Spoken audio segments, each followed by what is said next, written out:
Welcome back to the Dirt Path podcast. Have you ever felt like you are hitting milestone after milestone in something that many people would dream of? Maybe you are getting that promotion you've always thought you wanted. You're making really great money, and you're at a point of life that a lot of people talk about is just so great, but you just aren't getting everything you thought you would out of it. You feel empty. You just don't feel like that's the right path for you. You've went so far down the highway, you've been zooming along, but something just doesn't feel right. And you want to do something different. You're curious about taking the dirt path. You're curious about changing your career. You're curious about building a business, going nomadic, doing something scary to many people, probably scary to yourself, but you're in this thing that you've been told for so long is supposed to be your happy place, and you know that's just not for you. Well, if that sounds anything like you, then today's episode is perfect because today's trailblazer is Marchela Georgieva. Marchela, apologize if I got that one wrong. Marchela was working at one of the big four accounting firms in all of the world, making really great money, working in London, and was from Bulgaria. So a dream for many people, but she just felt like it wasn't the path for her. And so she left the company. She started nomading, has built now multiple businesses, and is now thriving. I met Marchela a few years ago in Bansko, Bulgaria, one of her home bases now, and we've seen each other for the past few years. And now we had this conversation in Chiang Mai, Thailand. Next week, she is off to Australia, and soon after that to do van life in New Zealand, all while doing something she truly enjoys and making a huge impact on people's lives. Because Marchela helps digital nomad and location independent people save on taxes to build wealth towards their goals. Marchela gave a couple examples of just how crazy different tax situations can be for people in countries. And I myself have benefited from being able to strategically set up your taxes when you are a digital nomad. And you can hear me talk a little bit about that as well on the podcast. Marchela has so much to share. She's really in her dharma of really unlocking people's lives and setting them up towards their goals, as well as it's just an amazing story to hear on while you may be in a dream of somebody's, if it's not the dream of yours, how to take that risk and chase what you really, really want. And so without further ado, let's take a walk with Marchela.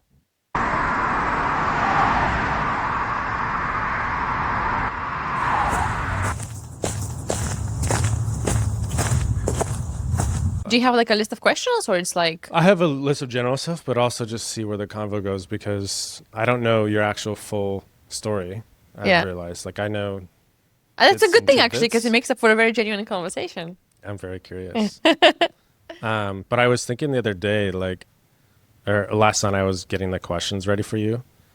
And I was like, okay, so we met in Bansko a couple of years ago.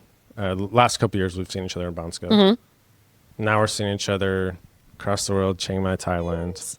In a couple of days, I go to an island in Thailand. You go to Australia, then New Zealand, do van life. Do you ever have those moments where you just like zoom out and pinch yourself a little bit that like this is your life right now? Oh my God, I was actually talking to a friend about this the other day because I do journal quite a lot. Okay. And journaling actually does help me realize that this is not normal life, you know? I mean, it is what's normal for us now, but looking back where I've come from, and especially when I talk to my parents, it's like, wow, it's like a total different change in life. And I would go on a call with my niece and my sister, and they would still be in this small town in Bulgaria, you know, living their very ordinary life. Mm-hmm. And for this crazy lifestyle to be my ordinary, definitely it's crazy. Yeah. And it makes me humbled to just realize that it's possible and that I actually get to live it. Especially, and like all my friends now from back in the corporate world, because I lived in London for a long time, and it's quite a lot of my friends are actually still sort of the 9 to 5 from that time. Okay. None of them are living anywhere near that. And I think sometimes it's also the natural comparison when you talk to your closest people that snaps you out of it and make you realize, holy, like this is not, this is what the way that we live and the way that we hop from place to place is not normal. This is like extraordinary. So yeah, I do have to pinch myself. It can sometimes seem normal in a place like this, where like Chiang Mai and Bansko are both big nomad hubs. Like there's so many nomads, so sometimes it almost seems if you're in those circles, like, oh, you've been traveling for 2 years, like 7, Yeah. It doesn't seem crazy. It doesn't seem crazy at all. Yeah, it feels like the natural thing to do. So where are you off to next? How long you're here for? But when you step out of it and realize that actually this is not normal, it's not the life of most people still, even though when you're in the circle, you feel like, oh my God, everybody's doing the same thing. Right. But it's totally not. And it's amazing. And you said you're from Bulgaria. What town is it again? So I'm from Bulgaria. Yeah. I lived there until I was 17. Okay. But I come from a place very close to the border with Bucharest. Romania. Called Ruse. It's not a small town, but it's super unknown place because there's not really much to go there for apart from the Bucharest airport, because you kind of have to pass through my town to get there. And I guess that was the reason why I wanted to leave so bad. There's not much to do. And it was too far from the mountains. And in Bulgaria, we have beautiful mountains. So as soon as I had the flexibility to actually be whatever I wanted to be, I didn't even cross my mind to go back there. And you said you worked in London. Yes. How did you go from your town in Bulgaria, like, to working in London? Because that sounds like you were on this huge promising path. I think you were in like a Big 4, top 4 accounting firms in London. So I'm sure that was hard as somebody from Bulgaria to get that position. Like, how did you first get that? So I left Bulgaria when I was 17. I went to study in Scotland. Okay. So it's crazy when I think about it, because when I was 17, I had a couple of different, very, very, very different dreams. So one of them was, I just want to go out and travel the world. I want to see what's out of this, small, at the time, like shitty town in Bulgaria. I just wanted to see the world. And I knew that if I was to stay in Bulgaria, I don't know, I somehow knew that if I stayed there, I wouldn't be able to even afford to be able to travel. So one of my dreams back at the time was just get out of the country, go get opportunities elsewhere, get an education elsewhere. And so with that, get the opportunity to get more money, to have essentially that financial ability to even do this thing. But on the other side, I wanted to be a surgeon. Okay. Really? So I wanted to go into med school. And I had spent the last 5 years preparing for exams, essentially. I went into a specialized program at school, because in the school where I went, you could specialize either in biology or chemistry, languages, or, more of like an IT and languages. Actually, those were the two.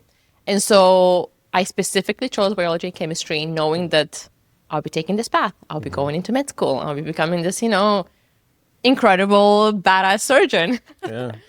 And in my last year of high school, I kind of got pulled. I got pulled into this idea of just leaving the country. I knew that I couldn't do med school abroad. Like, I had to work. I had to essentially work through my entire uni time, because obviously money was a thing. My parents were not able to support me financially. And so I knew that if I was to go away, it meant dropping that dream for med school. And I don't know, somehow it felt the right thing to do. And so I went to study in Scotland. I went to St. Andrews Uni, which was, incredible place to study. Well, at least for the first couple of years, because then it gets really, really small.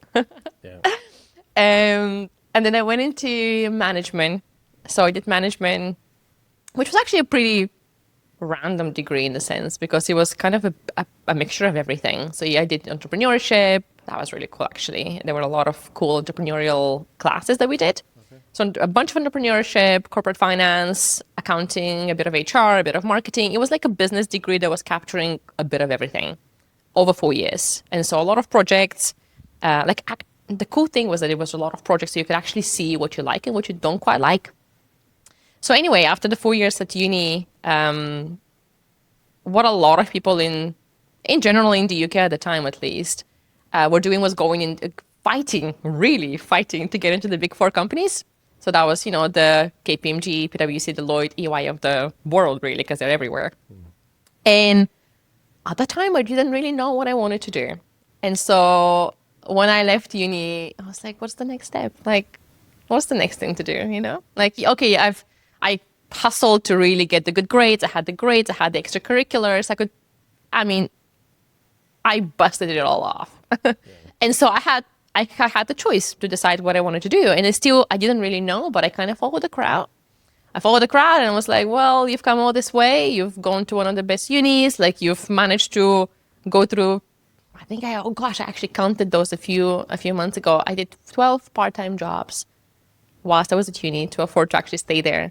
Wow. So I thought if you've been through all this stuff, like, just go fight in the fight. Like go where everybody's fighting for. There must be a reason for it. And that's how I ended up at PwC. The one thing that I did, however, know was that I wanted to work with people.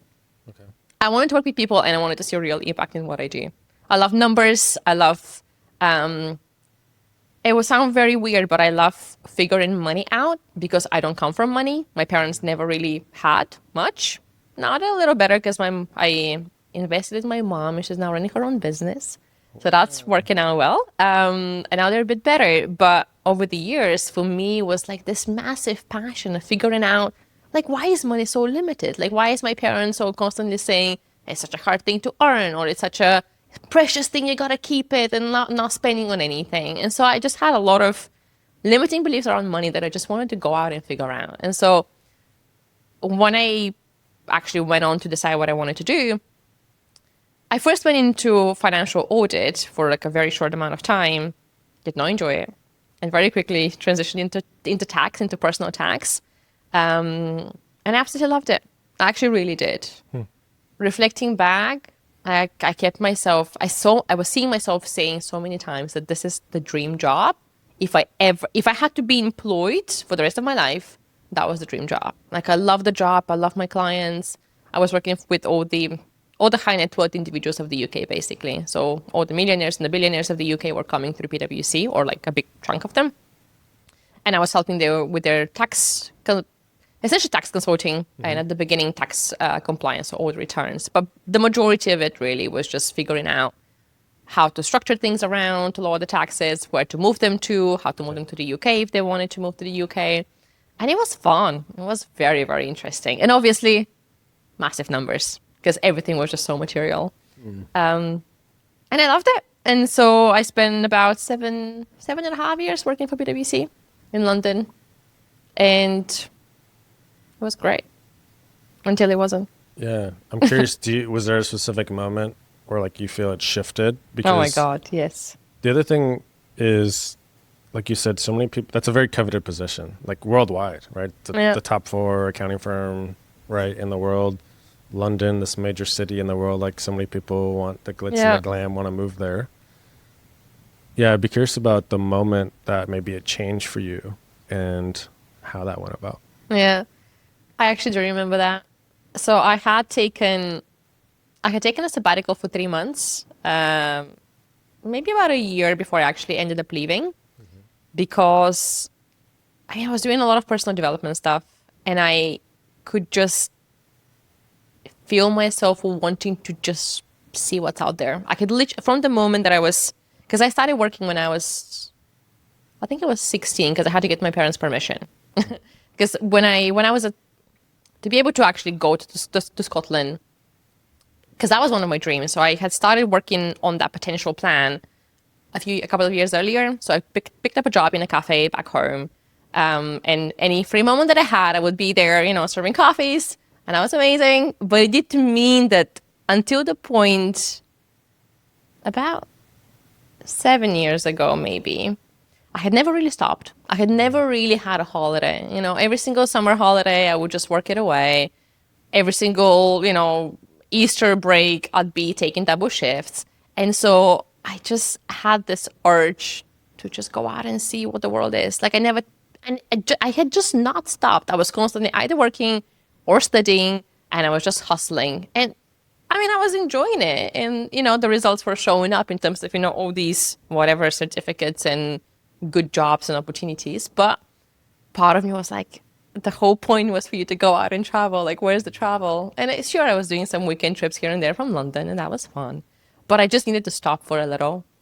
And so I took a 3-month sabbatical. People were like, what are you doing? Like you're at the, at the top of your whatever. It's not a moment to slow things down. And I was like, F you guys, I love you, but I need this. Wow. And so anyway, so I did this for 3 months, like literally packed a backpack, and went traveling Southeast Asia by myself. I had the most amazing time of my life. And when I came back, and that was the moment when I realized that this cannot be sustainable. Like me going back and living that life where I was, in the fancy office in London, just working away from a desk from 9 to 5 or like 9 to whatever, was just not for me. Like I came back and nothing had changed.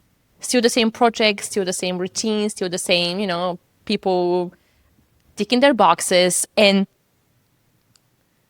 I remember this moment when I was just looking through the window, and we had this really great office in London, just at Mall London, like overlooking the Thames and the bridge. And I was like, oh, so beautiful.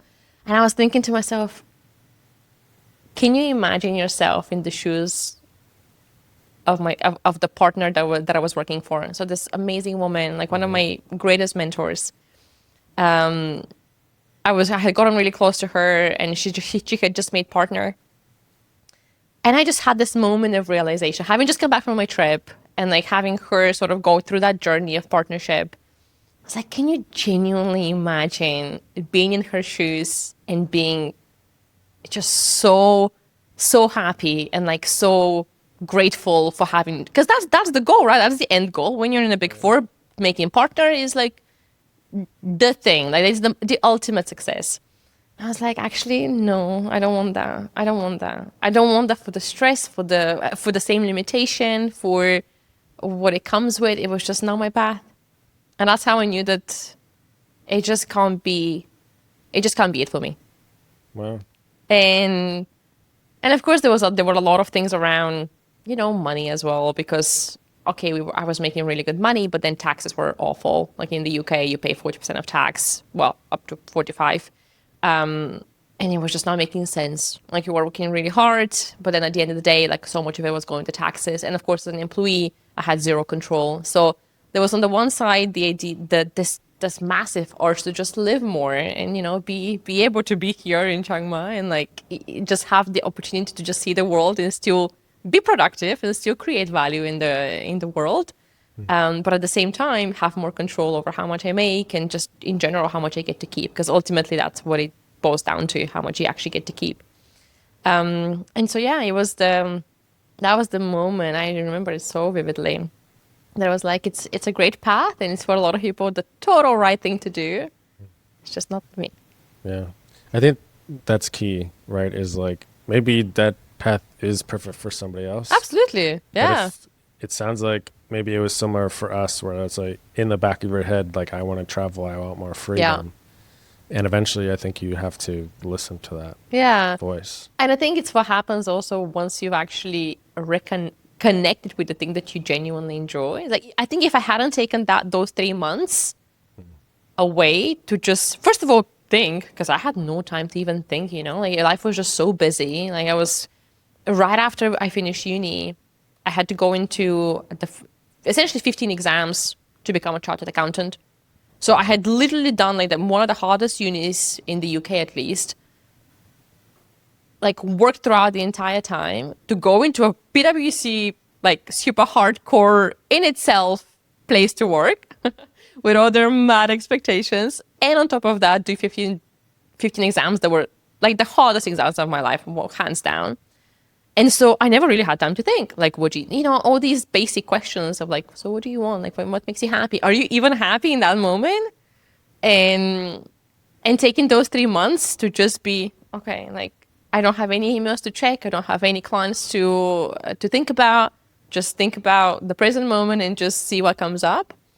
And if I hadn't given myself the space and just this time to think, I'm not sure I would be here today, because I'll just be on the hamster wheel. So scary things happen when you allow yourself to take a step back and slow down. And so from there, you decide to leave. So at that moment, I decided that I need to figure out a way to get myself out of this lifestyle that I was living. So initially my plan, my idea was, let me guys work remotely for you. Like we love each other, obviously. They didn't want me to leave. They didn't want me to leave. I didn't want to necessarily leave because I was actually very happy with what I was doing. And I loved the people. Nothing, there was no resistance there. But I knew that I didn't want to be in London the entire year, essentially. And if I could also restructure things around so I don't have to be employee of the UK, well, wonderful. But then obviously, PwC is PwC and they're massive. And so my idea was, can I just take my laptop and, work remotely for you guys? We'll structure things around so, you don't have to trigger all the risks of, having me employed from all these places. And they did everything they could to keep me happy for just over a year.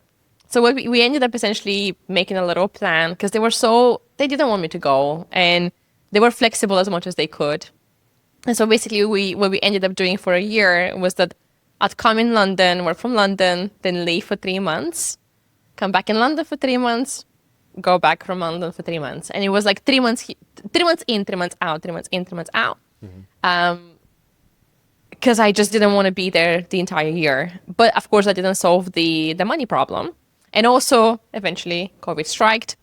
And it was just no longer sustainable because I couldn't be doing these trips whenever I wanted because obviously with all the restrictions and it wasn't possible to even find places to rent out short term at the time because I had rented out my apartment long term. And so it was just no longer sustainable. And I remember it so clearly the day that I told my partner, the one that I was telling to you earlier, that it just cannot work. It's like one of those relationships where it's like an actual relationship. Like you try to make it work. You come up with some alternative solutions and they work for a little while. And it did for like a year. My God, we had a blast. Like they were squeezing the life out of me when I was in London because I was just so fired up from all my travel. In my time out, I would go to Nepal. I hiked on Annapurna, the circuit for 15, 16 days, like all by myself. I went to Chile and Peru by myself, and I was having the best time of my life. Still earning extremely well, and I was like, this is freaking great. But obviously, circumstances changed, and COVID struck, and they basically said, you gotta come back to London for longer. And I said, well, yeah, but I don't want to. And that's when I left. We have a lot of similarities, I would say, in our story. Yeah. So I did, I went on the podcast a few episodes back and kind of shared my story. But I tried to do it with the 9 to 5 first. Well, I did for a very long time. And it's crazy to me that you were successful at PwC because typically, for people who don't know, the bigger the company, like the more risk there is, and typically the less willing to work with an employee that they are. Yeah. So and there's kind of 3 ways I think you can build leverage, and the biggest way as an employee is just to be really freaking good at your job. So I think it must say you were probably like one of the top performers of PwC of all people, was like trying to do things to keep you there. So I want to just point that out for people because that is not very common. If you're not putting in that work, you don't get those privileges and stuff. Yeah. But I'm curious, so you decide to, leave. Was it, okay, so I'm going to start my own business and like, or is it, I'm going to find like a different job that lets me nomad? Like what was that thought process there? So I didn't go into another employment because I genuinely believe that PwC and what I had with them is the best that there was. Like, there was just no way to find a better job. Like in terms of culture, in terms of money, in terms of prospects, the actual work, there was just no way to find better. So what I did at the time, more than 5 years ago now, it's crazy, was set up a business with my now ex, and we actually went into an automation business because So when I was at PwC, one of the main things that I identified that was actually a big pain point from a pure operation perspective was just how clunky a lot of the processes were. And so we set off actually to automate a lot of the processes within mostly tax, but also finance teams across the big companies. So that was the initial idea. Obviously, with AI and everything kind of transitioned into more like building AI agents, and that's what the business does now. But initially when I left, I started this tech company essentially. pulling my chartered accountancy knowledge and also all my knowledge from the PwC world and just how operationally things were working and trying to solve that problem.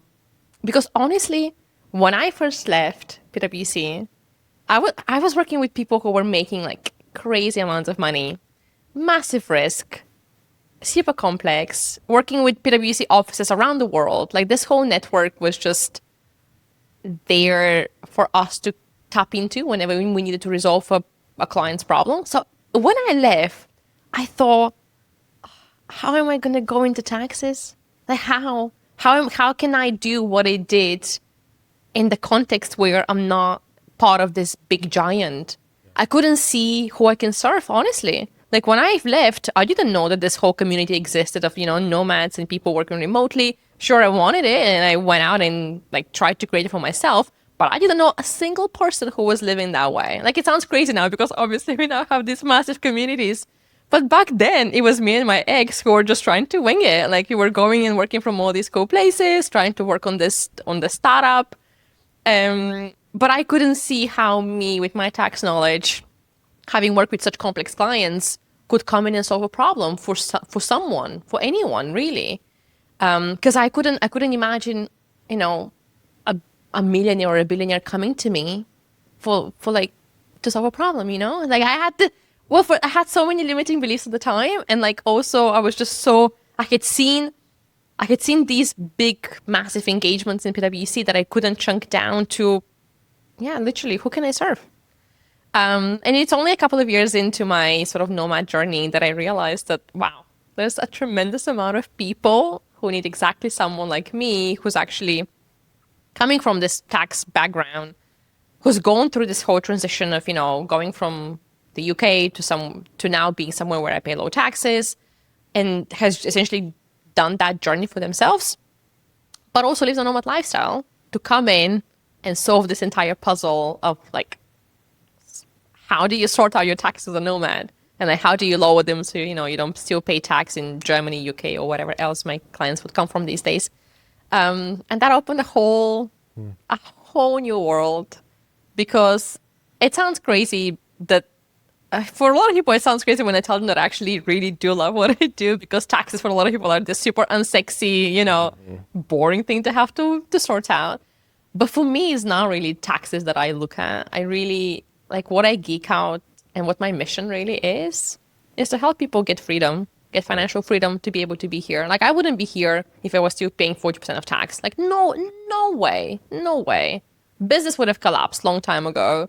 Like I wouldn't have even the financial freedom to be able to hop whatever I want and go on a flight tomorrow, like next week to Australia, and like do all these crazy things that now make me like who I am and just so happy. So long story short, I didn't even think of employment. It was like right in, not knowing anything, creating a business. And before we get into what you're doing now, I kind of want to pause and go back to that moment, because, like we talked about, you were at the top 4. Yeah. Dream life for so many people. Yeah. I feel like maybe especially coming from Bulgaria, that would maybe be seen even like above normal. Yeah. You decide to leave, decide to start your own thing. How was it of dealing with yourself, that internal struggle of, Oh, good question. I'm leaving this dream life, but as Gosh. well as like the outside noise? I don't know if, from people like in your hometown or different friends were saying, Marchela, what are you doing? Yeah, very good question. Very good question. So a big part of it, I think I had done so much work on myself up until that point that I didn't really care very much about what people would say. I don't know. I just had this super strong connection with myself and what I wanted. And I knew that it was the right thing to do. And whether people would challenge it, I felt at such a high when I was leaving that there was nothing that someone could tell me that would make me feel like you're doing the wrong thing. But I think a big part of it actually comes from the fact that I actually left on extremely good terms. Like even now, 5 years later, If I call my partner, or like if I call like 5 people that I'm still close to, I can be back in there. Like, just no questions asked. Like, I can be back in there.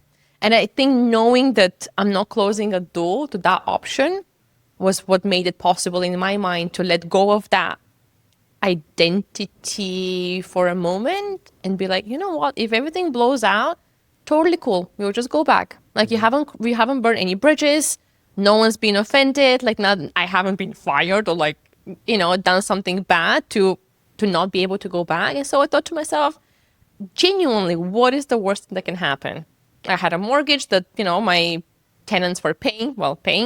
And I had no risk. I felt like I had no risk. And so when I left, that was the main thing that actually helped me be comfortable with the change. And I knew that even if it all blows, I can always go back. But I did, interestingly, actually, my mom has always been that person who would just ever so slightly like check in to make sure that I'm still sane. Yeah. Because she's seen me do some crazy things.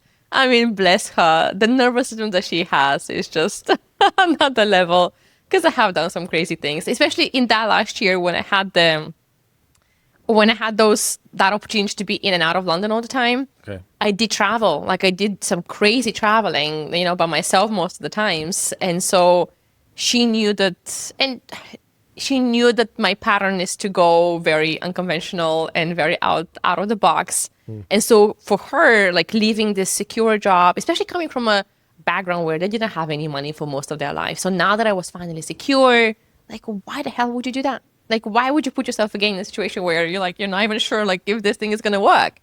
And so she was uncomfortable and, asked me questions. But again, the conviction was so strong that I knew that it was the right thing to try. Yeah. Whether it succeeded or not, who can know? But I think just living on good terms and knowing that you can go back and asking myself what's the worst that could happen was what gave me peace and calm me down in the moments when I had like, oh my God, am I blowing my whole life? Yeah. Yeah. When I recently, so my, position was I was going to be ending and I could go back to engineering or leave.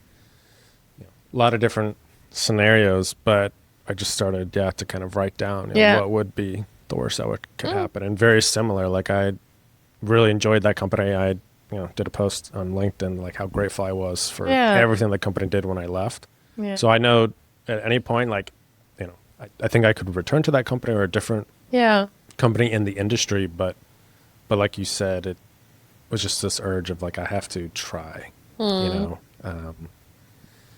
I love that. And so you mentioned, actually, I want to go back to this too, because at the very beginning you kind of hinted at like you helped your mom with her business or something. Like, can you just share that really quick? Yeah. Oh, that was the sweetest thing. So my mom changed jobs like throughout my whole childhood. Like, she would do a lot of random things. But the one thing that she was extremely passionate her whole life was hairdressing. So she would constantly have these people come in our kitchen, and like she would just literally, all the neighbors and her friends would come into our kitchen like after work, and she would just get her hair done, everything. And it was the coolest thing because you could totally see that the woman was in her flow, like she was just loving it. And so eventually, over the years, she did actually pick up a job as a hairdresser. She trained because at the time when all these people were coming into our place, she wasn't even trained. She didn't have a certificate. She was just good at it, and she was just winging it. And so she eventually went into hairdressing. But as the years went on, the studio where she was working at was owned by someone else, obviously, and then they had employees. But then the studio was not making enough, and the guy who was running it was just not into it. He was just not passionate about it. He wanted to close it down. My mom at the time was at a stage where she knew that if she was to essentially be fired, she wouldn't be able to get a job anywhere else. Like, it's one of those really sad situations where when you get to a certain age, at least in that small hometown, you just fight with a lot of sexy young ladies who are maybe as good as you are, but it's just what the competition is. And there's a lot of hairdressers in my hometown, and so my mom knew that if she was to be fired or like lose her job, essentially with the business closing down, that's her, God knows, going into what path. And she was really worried that she wouldn't be able to essentially get a job anymore. And so we had this whole conversation about, so what if we don't just buy this guy out? Like, let's just buy the whole business. Like, let's see how much money he wants. Like, let's just stay here. Like, it doesn't have to shut down, or at least it can shut down, but we can change ownership. And so we went into all these conversations with her, like, and obviously she was not a businesswoman at the time. So, shifting her way of thinking to allow herself to even imagine her running her own business was like the biggest thing. So empowering. And so basically I put in the money to buy the business from the guy who was selling it. Well, he wasn't selling it. He was going to shut it down. And we had a whole conversation with him saying, hey, well, how much would you want us to pay for the equipment that you have in there, for the place, for the brand, to just continue it on? And we settled on a price. We bought the business, and my mom is now a business owner. That's beautiful. And it's now been, gosh, I still do all of her pricing menus, if you will. Okay. Every single year I would do this because she doesn't know how to handle Canva. And I've done it so many times now. I'm still trying to remember how many times have I done this, because it must have been at least 3 years now that we've actually she's now had the business. And it's incredible. It's been so incredible to see how much she's changed. Like, she's completely turned this place into a beautiful high-end hairdressing studio because it's now her own. And like, she owns it. And like, seeing how much she's just poured into it to make it what she wants it to be, in terms of, the little things that make it special when a customer comes in, has been so cool. And yeah, finally, like, she's just so well financially, of course, in compared to where she was and compared to, the market in my hometown, but she's like able to live life so comfortably and have no risk, really, because now it's on to her. And so that's that story. I love that. That's so cool. And is that like the inspo for why you always have amazing hair? Yes. Can we thank mom? 100%. Okay. Although, gosh, it broke my heart. I did actually, for the first time in extremely long time, I did have to get a haircut here because it was getting a little bit out of hand. And so I actually called my mom. I called my mom and told her, I'm sorry, but I actually had a haircut somewhere else. And it made me think of you. It is a real thing. My mom always does my hair. And when it comes to highlights, because I see some of the yellow highlighting, it's always her. But yeah, occasionally, well, actually, no, for the first time now, I actually had to get a haircut, like a proper haircut, not just my French. So it was a very emotional moment. But the next one will be back. The next one will be with my mom, and will be even better. Coming back to what you do now, it's called Wealthy Nomads. Correct? Wealthy Nomads is the brand, yeah. Can you describe kind of what it is? Sure.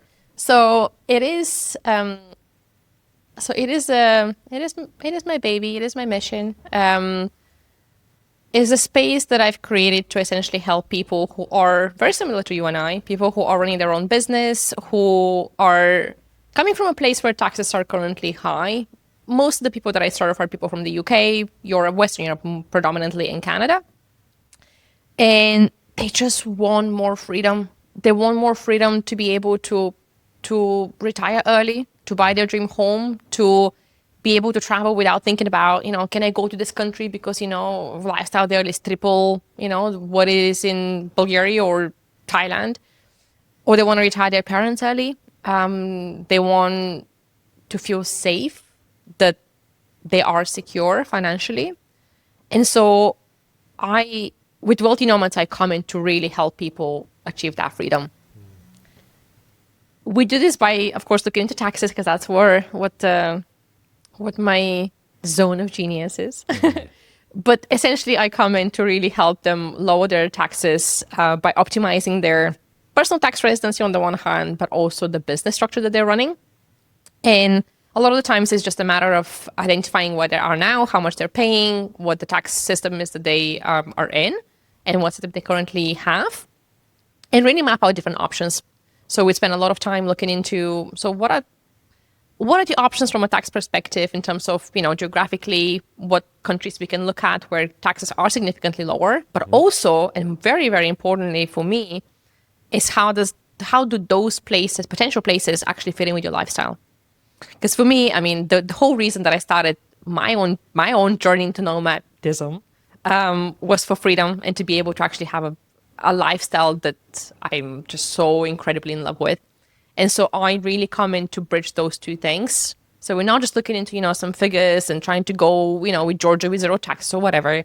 It's just finding that blend of how can you have your most amazing lifestyle without making any sacrifice to how you actually live your life and how you want to live your life, but still lower the taxes so dramatically that you are able to achieve those freedom goals that you have.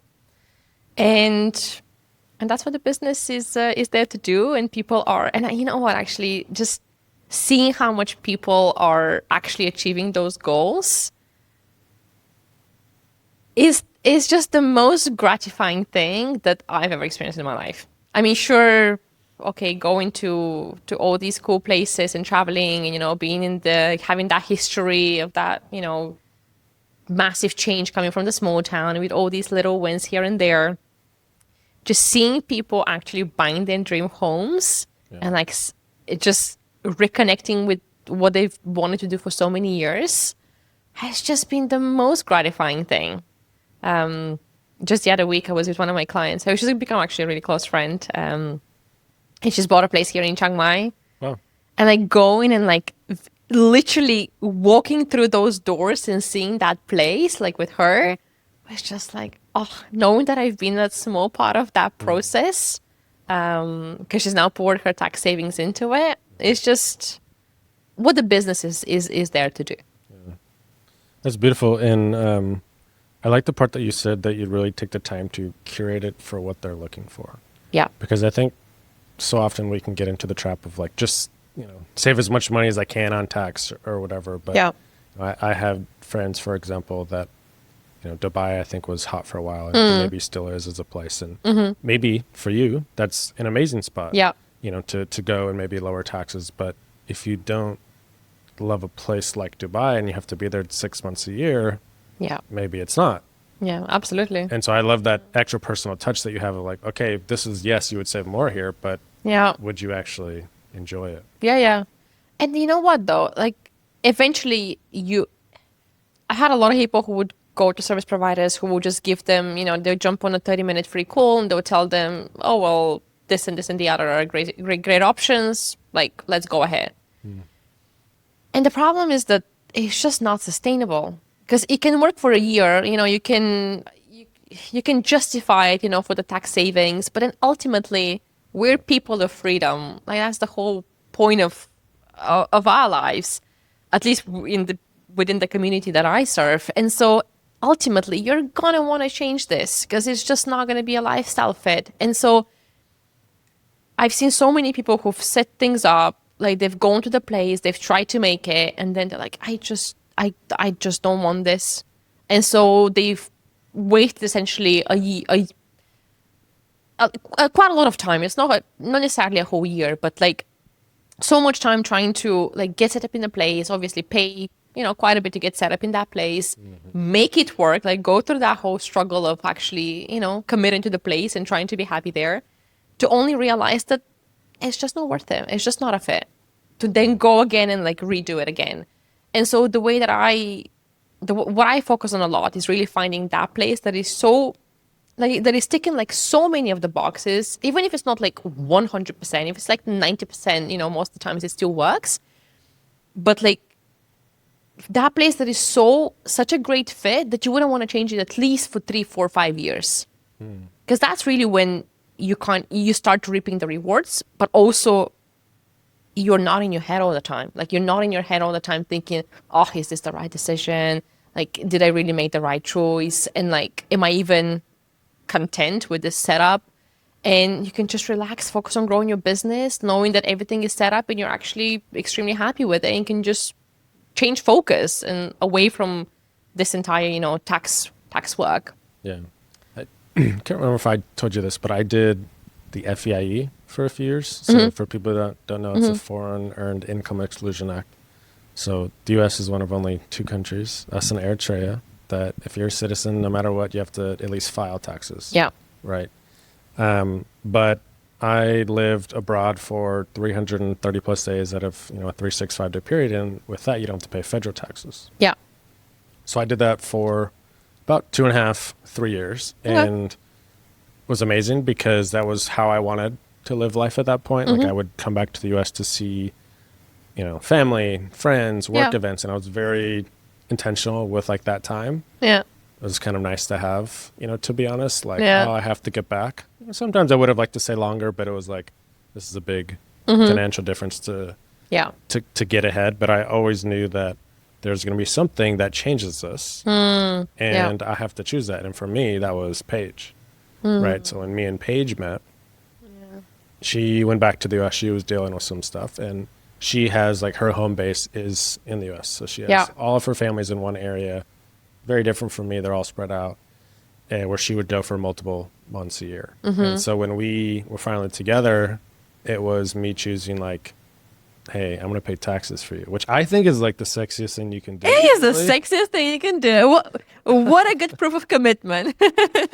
But it was that choice of like, what really is the most important thing to me. I'm curious on the tax side, is there like a most common misconception or the thing that you see in most of your clients that they do wrong? That they do? That they're not. They're not doing right. Like the thing that there's a misconception or something like that they just don't do. So one of the most common things that I see, especially with people that I'm only just about to start working with, are when I jump on a call with someone who just wants to explore. One of the main things that I see people believing is that you either have to pay your taxes, say in Germany,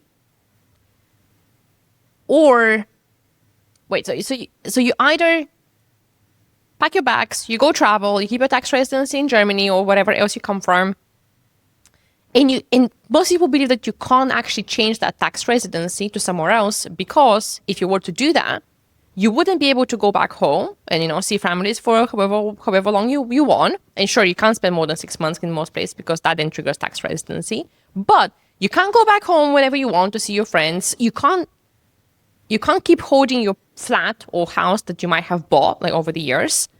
And often people think that if you leave the country as a tax resident, you also have to give up your passport. Like a lot of people believe that changing the tax residency fundamentally changes their life and limits them as to access to the country, as to their passport, and maybe, they have to sell their place. And none of that is true. None of that is true.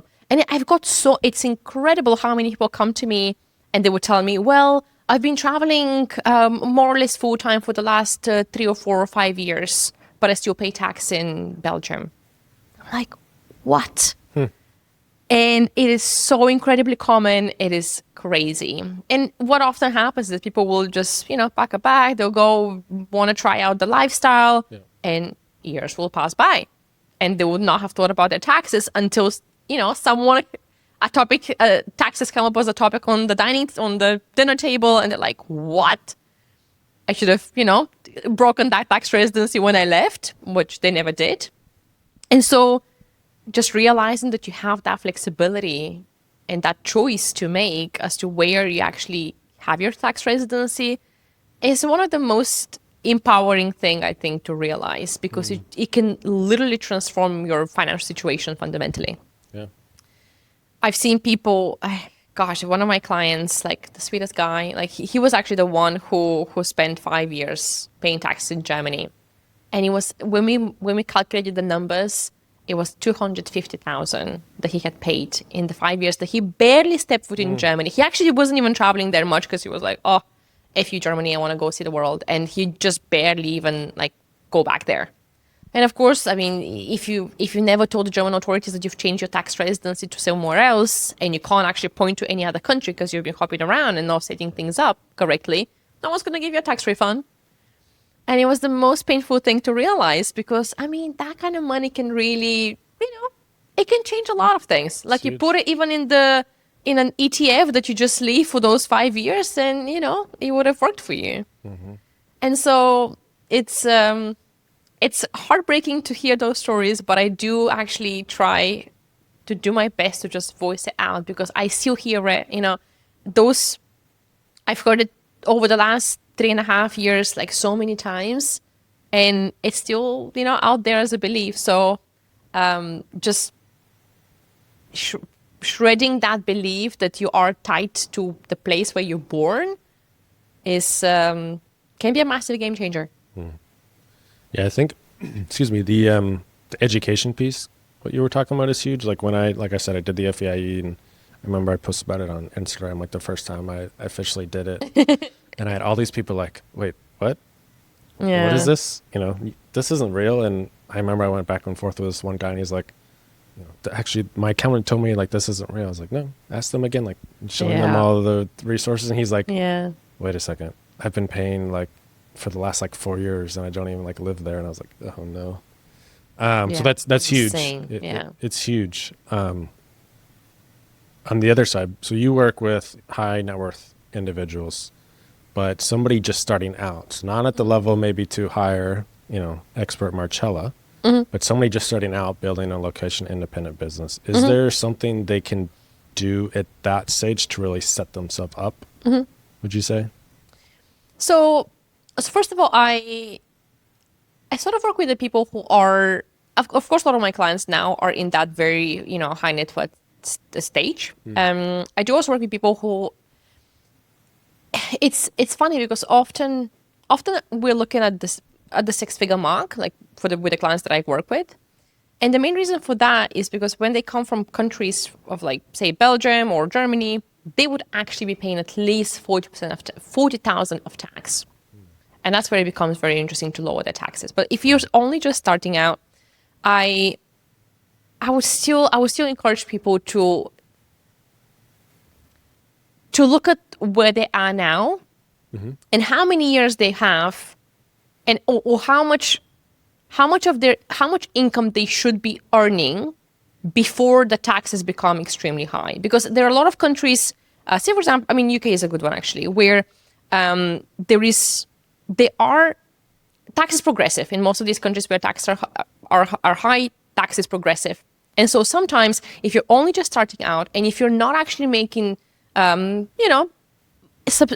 enough money for you to be thinking about changing your taxes, it might be totally fine to keep things where they are. So for example, in the UK, they have their almost £13,000 a year of essentially tax exempt amount. And if you are a sole proprietor and you can, have your income and, a lot of it could be expenses, depending on, you're starting up, maybe you're investing a lot. And so actually you might end up in the situation where you're only just starting up and it makes sense to keep it where you are. Like UK is a very good one. I have, at the beginning when I was talking to people who were just starting up, they would just keep their taxes in the UK, pay, 20% on, say £10,000 over the limit. And it's not a big deal. It's a tax that's so little that it's actually okay to not change things up yet.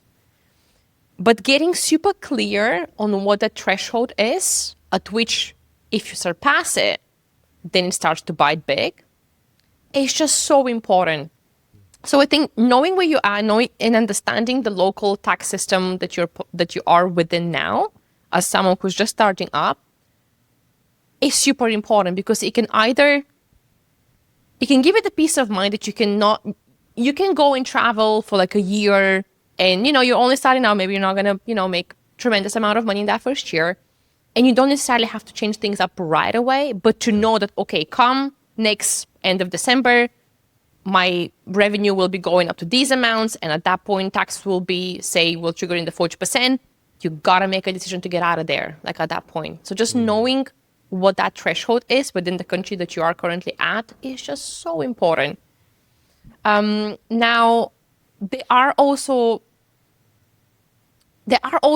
ways that you can immediately start shifting things around, because the other thing is a lot of people kind of leave it behind. They're going into their startup mode, and they start traveling, they get distracted, and they just don't change anything.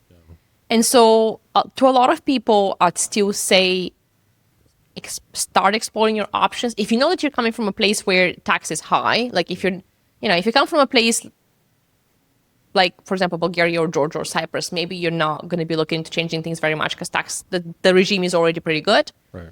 But if you know that you're in a place where tax will be high when you get to those, higher income levels, start exploring your options almost right away.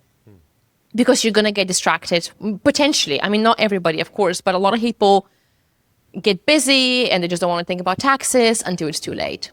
So start exploring your options, start reaching out to people who just will give you some free time to just have a chat. I mean, I still talk to people. I talk to people who just want to, know what options are out there. And even if we don't work together, at least I can point you in a couple of directions that are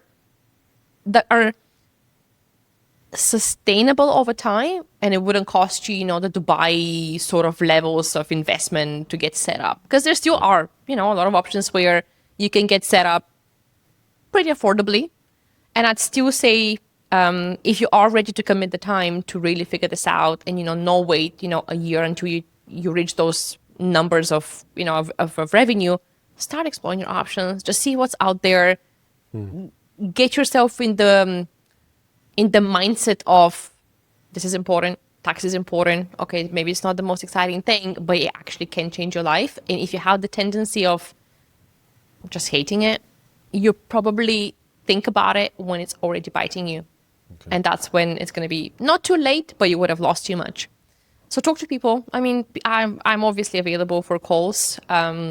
Going into New Zealand will be a little bit challenging, but with time zones. But talk to people, and of course, it's not just me. There are a lot of people. Not a lot, but there's a few people on the marketplace who are sort of living the lifestyle and are able to help in a similar way. But also don't make decisions based on what your buddies are saying, because everybody's situation is just so different. So just having that awareness that you hear a lot of different options. And a lot of them will work for a lot of people, but not necessarily for you. And so just having that professional, I guess, conversation with someone, it will be just so valuable. Even if, of course, it doesn't lead to you actually going ahead, for example, working with me, it's just so important to get the right sort of guidance. So yeah, I guess to sum it up, talk to someone who's able to guide you in the right direction, first and foremost. And then if you're not ready to change things up and you just don't want to invest the time to figure out what the next place is or the next setup is, just know very realistically at what point of revenue you got to get out 100% from the country where you're at. That's awesome. That's the exact stage that I'm at, right? I'm now building my location independent business, and probably going to be starting in the US, but at some point. And that's where we're spending more time, so it makes sense. But so I appreciate that, and I can definitely vouch for, different areas. I think there's different levels for people of like when to hire a coach or hire a professional.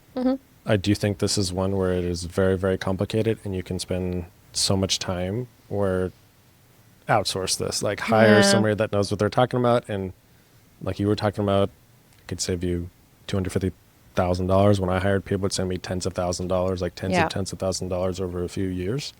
So it can make huge impacts. Thank you so much for agreeing to come on here. Of course. You have such a beautiful story. I didn't know actually a lot of it, so I'm really glad that it's been one of my favorite parts about the podcast is, we've been connected for a few years now. We see each other once or twice a year.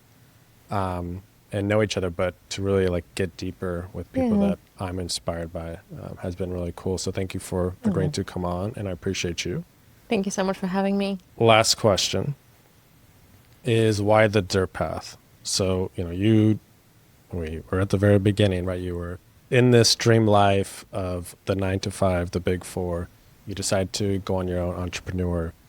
You decide to travel. You're a nomad. And while these things sound great, they also have lots and lots of headache and negativity that comes with it. Digital nomading is not for everybody. Being an entrepreneur is not for everybody. 100%. So Why the dirt path for you? Why choose to do this thing that is so much more difficult kind of than the norm? The way that I look at life is that I believe that when I get to the end of it, I want to know for myself that I've experienced as much of it as I possibly could have. Like, I want to be able to reflect back and say, hey, you know what? I took a solo trip to that mountaintop that I really wanted to go and experience. And I had a freaking blast. And I've learned so much through it. And I guess for me, it's just collecting life experience and collecting life stories and just seeing who I get to meet, who I get to become, and just playing with those different versions of life and different versions of me. Because I've seen myself, I've changed so dramatically in the last 5 years, just because I've just met so many people, I've experienced so many things, I've been to so many places, and I just have that hunger to go out and see who else I can become, who else I can meet, what else I can experience, how that's going to change me. And comparing that to a life where I do the same, more or less the same thing, and have the security is just not appealing to me.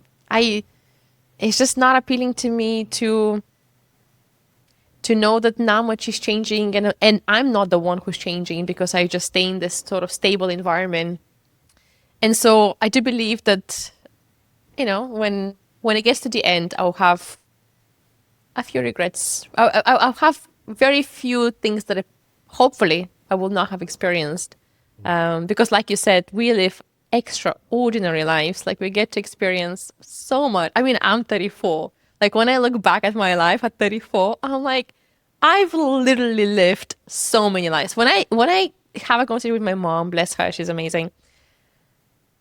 But she's had a very, very, very traditional, stereotypical life. You go to school, you have the kids very early, you have the mortgages, you have the job.